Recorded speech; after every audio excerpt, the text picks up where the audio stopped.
We start this week's edition of Africa Focus on a somber note. In Ethiopia, about 157 passengers tragically lost their lives when the ill-fated Ethiopian airline plane ET-302 crashed minutes after takeoff. Africa Focus takes this opportunity to pass its condolences to the families and friends of loved ones lost. And in Algeria, hundreds of protesters marched on the streets of Algiers demanding the resignation of incumbent President Abdelaziz Bouteflika, who is seeking a fifth presidential term. This is Africa Focus. Now, before we take a deep dive into the program, take a look into the stories we have in store today. Find out why the traditional town of Kong is favored by the Ivorian state. From birth to death, an archive of vanishing African rituals seeks a home. I'm Lenny Rashid, and our sign language interpreter is Evelyn Wangui. Before we get into the main stories, let's take a look at the news that made the headlines around the continent. 5 farmers were killed when their vehicle hit a landmine near the restive northeast Nigerian city of Maiduguri. A truck bringing farmers and their harvest of cucumbers from nearby irrigation fields exploded when it hit a mine outside the town of Adumari, some 20 kilometers from Maiduguri. The incident, which left 20 people injured, was blamed on the Islamic State West Africa Province ISWAP militant group, which last week attacked a military base in the town. On 28th of February, ISWAP fighters attacked a military base in the town, leading to a 2-hour battle in which 2 soldiers and a militiaman were killed. The attack was repelled with aerial support, during which several fighters were killed and many of their vehicles destroyed. Boko Haram militants have repeatedly targeted farmers, loggers and herders, accusing them of passing information to the military and pro-government militia fighting them. Boko Haram's decade-long uprising to establish a hardline Islamic State in remote northeast Nigeria has killed more than 27,000 people and displaced 1.8 million from their homes. Gabonese President Ali Bongo's spokesman denied rumors that the president has enlisted a body double to take his place during the months following a stroke he suffered in October 2018. Bongo, who is convalescing in Morocco, has returned to Gabon only twice since falling ill, staying less than 48 hours each time. There has been no word on when the 60-year-old will return home definitively. In early January, Bongo survived a brief coup attempt by army rebels while in Morocco. Gabon is notoriously rumor-prone, and the president's prolonged absence has prompted speculation about his health as well as the possible existence of a stand-in. Late last month, Bongo led a cabinet meeting during which a raft of appointments were announced and several close aides were dismissed, but no media were on hand for the event. He also went for a ride through the Capitol Libreville, waving at people through the car window. Doctors Without Borders President Joan Liu says that the Ebola response in the Democratic Republic of Congo is failing to contain the outbreak, which emerged in North Kivu last August and then spread to neighboring Ituri province. An attack by gunmen on one of the centers 2 weeks in Butembo forced its temporary closure. Butembo is the epicenter of Congo's latest Ebola outbreak and is now run by Health Ministry in collaboration with the World Health Organization and the UN Children's Organization UNICEF. Médecins Sans Frontières, which is active across DRC, is considering whether to resume activities in the 2 areas but is intent on avoiding the use of security personnel on site or in rounding up patients. While nearly half of all deaths in the outbreaks are happening away from treatment centers, another alarm bell is the fact that more than 1/3 of new cases are occurring outside of new transmission chains. The lack of control over the spread of Ebola is of serious concern at a time when huge resources are being poured into reining in the virus and more than 80,000 people having received vaccines.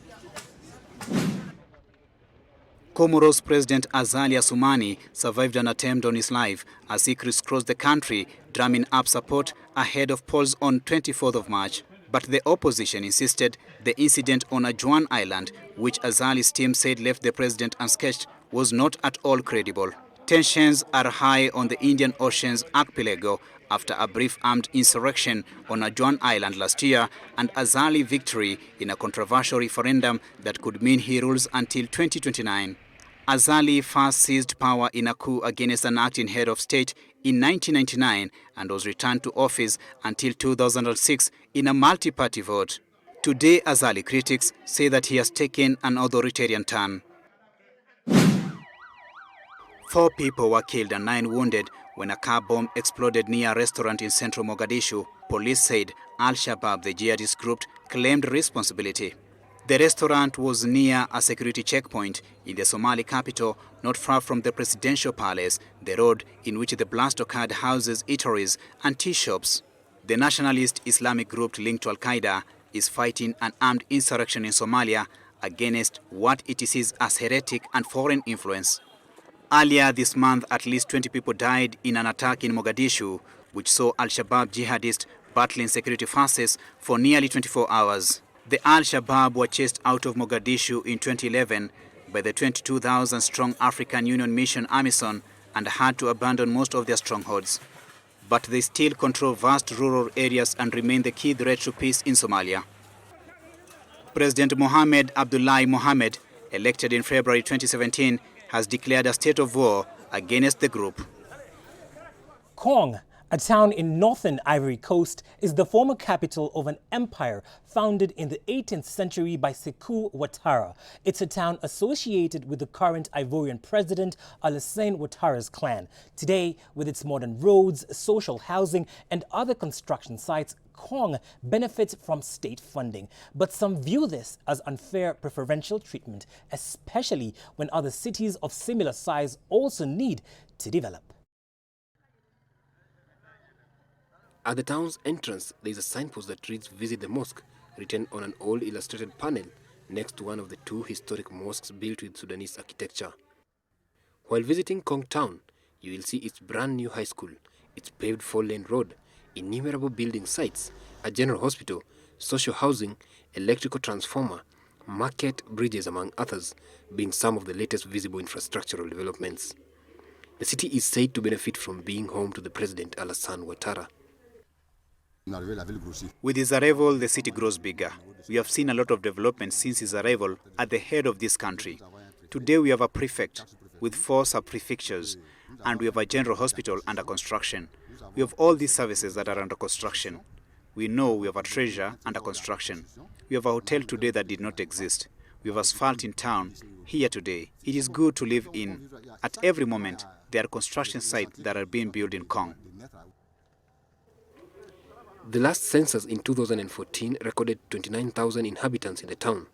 Since then, the city has grown even bigger, and Kong hopes to regain its past glory, the former capital of a flourishing empire founded in the 18th century by Sékou Ouattara, a warrior trader, ancestor of Alassane. The city, whose glory was earlier prophesied to be regained by another Ouattara, is said to have been deprived of the railway in the colonial era, leaving it in oblivion in Laurent Gbagbo's regime, Ouattara's opponent. Some residents, however, think it has an unfair advantage over other cities. With cities with 29,000 inhabitants like Kong also benefit from equivalent infrastructure? So, if, on the other hand, there are disparities in the investment program of the President of the Republic and the Executive, as I think there are, then I can tell you that this is not fair. The photo of another Ouattara sits above the reception of the only polished hotel in the city. It is Birahima X Ouattara's photo, one of the brothers of the president, nicknamed Photocopy because of his resemblance to the head of state, one of his trusted men. As the Minister of Presidential Affairs, he has his hand on intelligence and the security apparatus. Also President of the Regional Council, he looks after the interests of Kong.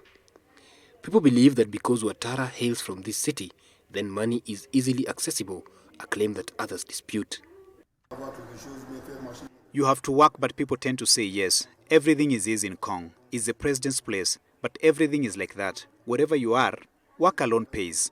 When you work, you give yourself ideas. You create, you imagine things you put into practice. When you rest, nothing works. Paradoxically, the main beneficiary of the city, Alassane Ouattara, hardly sets foot in the town. It's been more than 2 years since the president visited the city, according to residents. The African continent is blessed with a variety of customs and traditions. However, these cultures are rarely documented. It is with this in mind that Carol Beckwith and Angela Fisher embarked on a project dubbed African Twilight, which is a celebration of beautiful artistry and boundless creativity of Africa's cultural heritage for audiences worldwide. It covers more than 15 years of work in 45 African countries and brings the vibrancy and intimacy of the African continent. In over 4 decades, Carol Beckwith and Angela Fisher have traversed 44 of Africa's 54 countries. They have documented rituals used to mark milestones such as birth, death, courtship, the graduation of girl to woman, and the moment a warrior becomes a respected elder. Now their archive, comprising more than 1 million images, hundreds of artifacts, field diaries, and thousands of hours of video, is looking for a home. Our bigger ambition is really to give back something that's unique now, because this record of Africa won't be taken again. It can't be taken again. 40% of it is already lost. So Models, acrobats, and dancers showcased traditional music and textiles at the event held at the Africa Heritage House, a private museum. But conflict, climate change, and the spread of technology are erasing or transforming many such customs. The natural world takes over. You know, there in Niger, the desert is advancing at a very fast rate, and it's pushing the nomad population into agricultural areas where they're unwelcome. So they're either being forced to settle or being forced to move into areas that are alien to them, and they're losing their traditions in the struggle for survival. They want the collection to go to a university in Africa or some other venue that will guarantee access to African artists, historians, and researchers.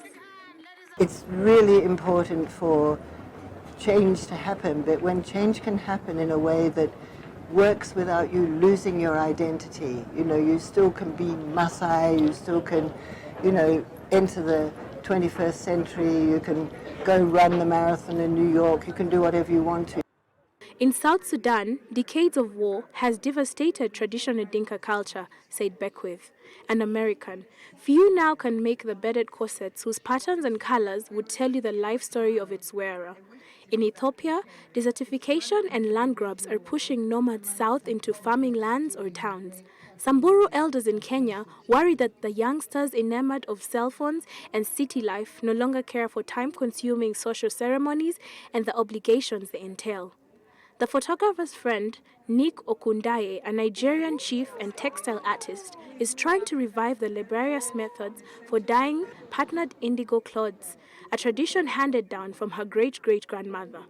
Textile is dying off, and my own is to revive it and see whether one day the government will try to preserve it for us.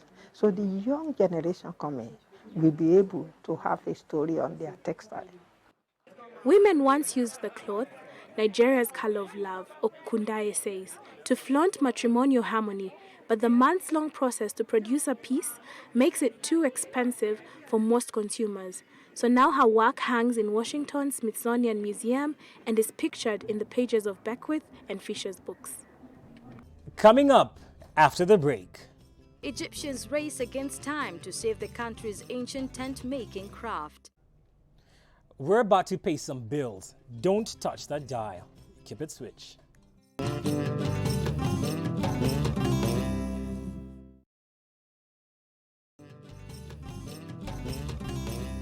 Welcome back to Africa Focus. In Mauritania, NGOs are fighting to pass legislation to better protect women's rights. But in this conservative West African nation, the topic divides society and politicians alike. One draft piece of legislation that aims to punish gender-based violence more severely has already been rejected twice in Parliament. The women's groups are calling for stiffer penalties for rape, criminalization of sexual harassment, and creation of specific courts to handle sexual violence.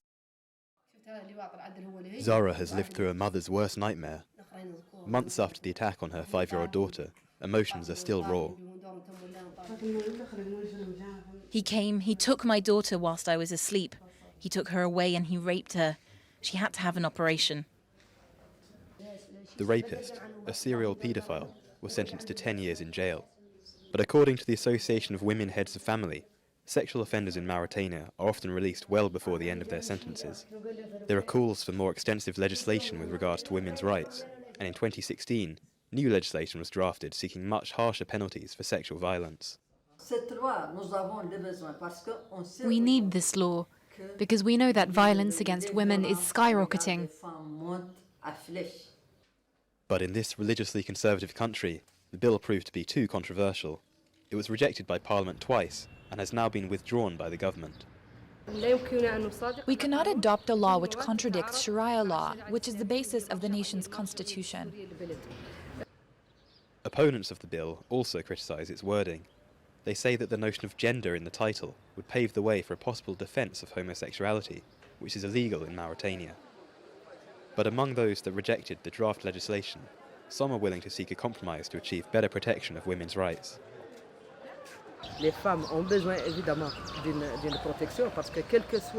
Women clearly need this protection. No matter how tolerant our society is with regard to women, they're still considered as lesser in many regards, in mindsets and in many practices. It's an opinion that's echoed by the NGO Human Rights Watch. In their report published in September, they said that even the draft legislation would not go far enough in tackling these issues. In South Sudan, Grace Losio, a midwife who had to flee her hometown with her students because of fighting 2 years ago, is now giving classes in Juba to train the future midwives of the country. Let's take a look. In a small classroom in Juba, male and female students listen attentively as Grace Losio launches into a lesson on what it takes to be a midwife. Many of the students have come here driven by memories of women in their villages bleeding helplessly to death or babies dying from avoidable complications with no healthcare workers for miles around. As a nurse or as a midwife, your whole intention is to assist, relieve pains from the mothers that you have. And as a midwife, you would really want to work hard to reduce the mortality rate of women during delivery and the mortality rate of children within the first 5 years. Despite her enthusiasm, Lucio, 50, knows that with its 3 classrooms and cramped makeshift dormitories, the Kajokeji Health Science Institute, where she is principal, is a shadow of its former self. For one, it is now several hours away from where it is meant to be, in the southern town of Kajokeji, near the Ugandan border. When fighting erupted in Kajokeji in 2017, and tens of thousands of people poured over the border into Uganda, Lucio and her students tried to wait it out. But the constant gunfire and their increased isolation became too much to bear. So with about 20 teaching staff and 100 students, they fled to Moyo in northern Uganda, where they stayed for a month, then relocated to South Sudan in Juba, more than 300 kilometers by road from Kajokeji, with the support of the International Medical Corps. Most of the women are suffering in the community. And when we came to see, according to the history we read, in the whole of Africa, South Sudan is one of the most countries that is having high maternal mortality rate.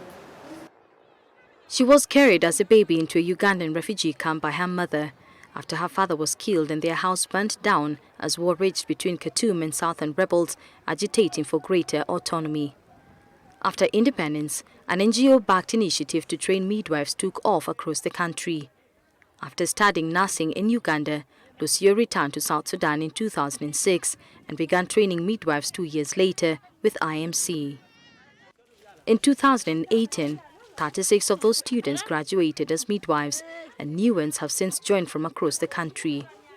But Lucio prays for the day she can return home and serve the women of her community. South Sudan has one of the world's worst rates of maternal mortality, with 780 out of 100,000 women dying in childbirth, according to UN figures. Even so, this grim figure is under a third of what it was a decade ago, thanks to a drive to train more midwives. Around 900 have now registered, according to Health Ministry statistics. Women are getting difficulties is truly in the part of not getting health services. If they were to have the health services, if they were to have the education, if they were to have all the necessities that other people get, I believe the woman in South Sudan would feel comfortable. Lucio was able to visit the town briefly last year and found it largely abandoned, and the health institute had been looted. Kajokeji lies in Yei River State, a region once untouched by the conflict that broke out between supporters of President Salva Kiir and his former Vice President Riek Machar in 2013. But when a peace deal collapsed in 2016 and fighting spread across the country, it was hit by violent battles. A new peace agreement signed in September has largely stopped fighting, but in Yei, a holdout rebel group has been battling government forces, prompting thousands to flee fresh violence. Lucio, like much of the population, has known a life mainly marked by war. However, she is proud of her country. I feel proud to be a South Sudanese. I feel proud to help my own South Sudanese. Why? Because of the small knowledge I got.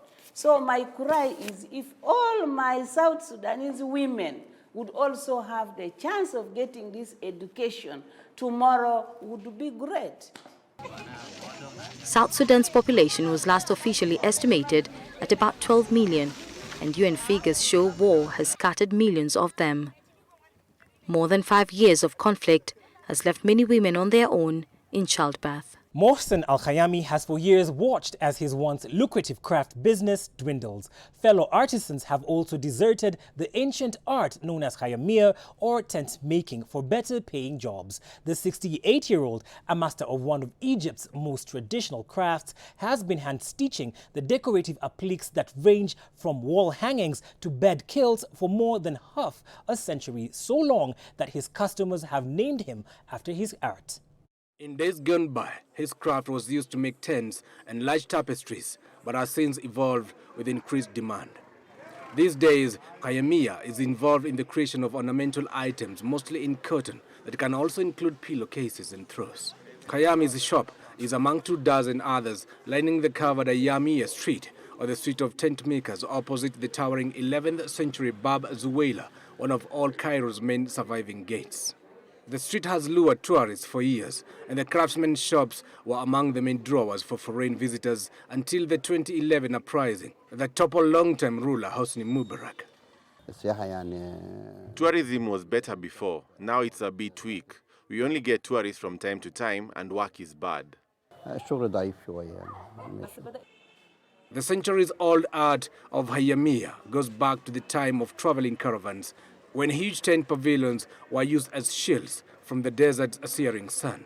It is believed to have emerged during the Fatimid dynasty, which ruled Egypt about 1,000 years ago, but some argue that it even dates back to the pharaohs. Today, many are still used as backdrops for weddings, funerals, and religious celebrations of the holy month of Ramadan, as well as the birth of Prophet Muhammad, known as Maulid. Slowing demand, however, has stoked fears among artisans that the craft may be dying, especially as younger generations prove reluctant to learn the trade, preferring a more stable source of income. Khayami says it's hard to know the exact number of Khayamiya's craftsmen left, as many work from their homes or workshops outside the area. Some people quit because their eyesight deteriorates. Also, the craft doesn't have health insurance, so they start looking for a job to support their families. Abdullah Fathi, a 31-year-old Khayamiya maker, also says many leave to start other businesses or find other jobs. Some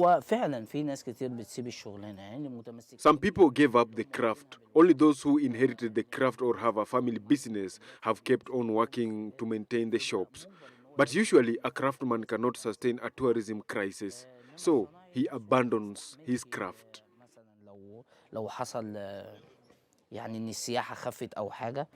Though many craftsmen have sought to promote their products among locals, they still long for the days when their shops would teem with tourists.